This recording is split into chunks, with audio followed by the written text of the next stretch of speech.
నమస్కారం సుప్రభాత ఘంటారావానికి స్వాగతం ముందుగా ప్రధానాంశాలు విజయ్ ర్యాలీలో జరిగిన తొక్కిసలాటలో 39 మంది మృతి దుర్ఘటనపై భిన్న వాదనలు విచారణకు ఏకసభ్య కమిషన్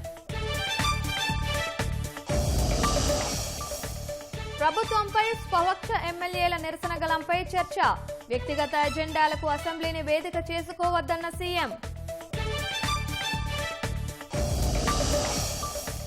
2022లో జారీ చేసిన జిల్లా జడ్జీల సీనియారిటీ జాబితా రద్దు 4 నెలల్లో కొత్త లిస్టును రూపొందించాలని హైకోర్టు ఆదేశం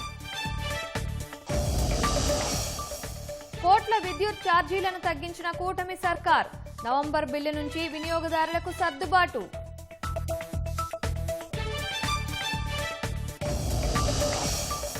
ఉగ్రవాదానికి కేంద్రంగా పాకిస్తాన్ ఉందన్న జైశంకర్ ఐరాస ప్రకటించిన జాబితాలోనూ ఆ దేశ పౌరులే ఎక్కువని విమర్శ